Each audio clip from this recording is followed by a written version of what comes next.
much. It's a huge honor for me to be over here. Thank you to Rotary for this beautiful invite. So sitting down in the audience and listening to all the various speeches and talks, it becomes quite evident that the word peace has got a lot of meanings. It's got a lot of definitions. It means a lot to a lot of people. So what I'm going to do is that I did not prepare a speech, but I will speak from the heart about what peace means to me. So firstly, in 2015, I had an album that was released, an album called Shanti Samsara. And this album was released at the Climate Change Conference in Paris, which happened in December 2015. Biggest conference of parties ever in the history of our planet. 195 presidents and prime ministers coming together to discuss how do we make the future for our future generations better? How do we mitigate the effects of climate change? Because climate change, as we all know, is the biggest existential crisis that we humans have ever faced. So this album was launched by our Honorable Prime Minister Narendra Modi ji and the then French President François Hollande. And while I was watching this conference very intently, I saw that every world leader would go up on stage and they would give a 10 to 15 minute speech about what their countries are doing to mitigate the effects of climate change and the problems that they are facing when it comes to climate change and other environmental issues. And one leader who absolutely stood out for me was President Anote Tong of the island nation of Kiribati. Now, President Anote Tong of Kiribati, he went up on stage and he gave a 30-second speech. All that he said when he went up on stage was that all you nations present over here, all you 195 nations present here, I hope you pass a resolution that ensures that my people of Kiribati stay above the water. Now that was a very powerful statement, and I had not even heard of Kiribati, let alone her disastrous fate. So I studied about Kiribati, I googled Kiribati, and I realized that it's a country in the South Pacific, sort of in the middle of the Pacific Ocean.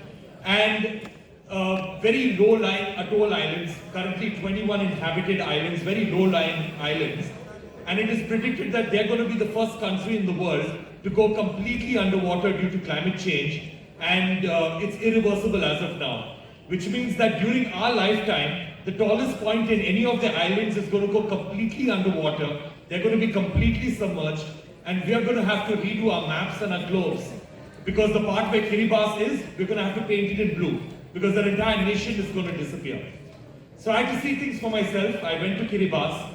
I spent a few weeks over there, spent a lot of time with their former president, President Anote Tong. And I realized that this is a country that lives within nature. This is a country that has negligible, a negligible carbon footprint, almost no industrialization. They are not at all responsible for climate change. But if all of our countries, like developing nations and developed nations, if we could build domes around our borders and keep our carbon emission and pollution within our own borders, then countries like Kiribati have nothing to worry about. But then the problem is that our carbon emission becomes everybody's carbon emission. It's one atmosphere, a really thin atmosphere. So our carbon emission goes everywhere. Because of this, we all know the drill. Global temperatures rise, polar ice caps melt, ocean levels rise. And because they're low-lying islands, they are suffering the consequences of our actions. So they are going underwater due to no fault of their own. They're going underwater because of our faults.